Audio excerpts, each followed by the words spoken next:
Entitled Karen wants her stuff moved now. So that's exactly what we did. So I work as a mover for a very small moving company. My boss, let's call him Mike, is a really nice guy. It's really just a two-man operation, with me working as a subcontractor under him with a few regular guys we call in for bigger moves. It's really physically demanding work sometimes, but typically our customers are super nice and the pay is pretty good. Most people are just happy to have someone else to lift their heavy stuff and get it into a truck. We're always super careful to not cause any damage to the buildings we're moving in and out of where the items we're moving, which most people appreciate. Not this lady. Let's call her Karen.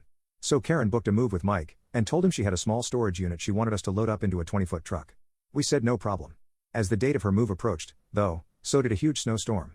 Days before her move, the news started reporting that the weather was expected to take a severe turn for the worst. Not uncommon for the time of year in our state, but also something not to be trifled with. We called Karen a couple days before the move to see about rescheduling to avoid the storm, and she said she absolutely had to move that day, no other days would work. A lot of smarter movers would have canceled, but after talking, Mike and I thought it was no big deal. We move in the snow all the time. Just meant we would have to dress appropriately and be extra careful not to injure ourselves or damage any property. Cut to the day of the move. We get to Karen's storage unit, expecting a 10 by 10 by 15 standard storage unit full of your usual stuff based on what she'd indicated on the phone, and load it into a 20-foot truck. That's a pretty easy job to get done in the 2 hours that she'd already prepaid for. As we pulled up, the snow was already coming down pretty heavily, and the first thing that made us nervous was the truck. Instead of a 20-foot truck, there was a huge 26-foot truck.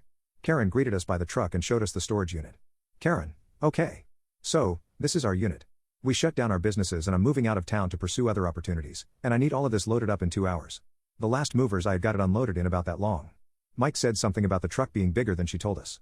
Karen, yeah, it's the biggest one U-Haul had. Last time we used another company and it was much bigger. I'm worried about getting it all, but you guys will have to figure it out. I need all of it. This was a huge storage unit. Like the kind you'd store a few cars or some farm equipment in. When we opened it up, it was filled with what appeared to be the contents of a couple of pretty decently sized businesses.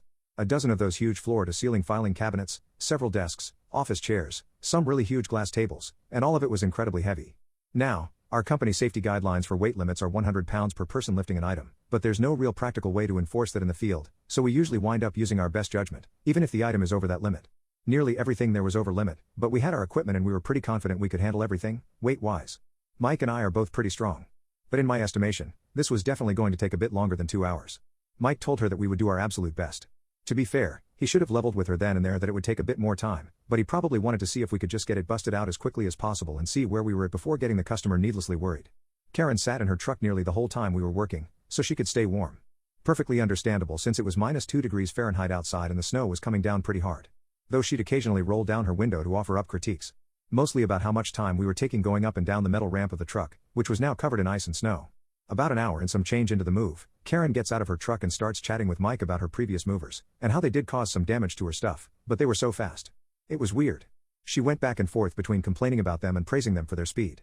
She kept referring to them as the professional moving service I hired, which really bugged me, because the way she said it seemed to be implying that because we aren't a big national company like Mayflower, then somehow Mike and I weren't professional movers despite the fact that this is literally our full-time jobs.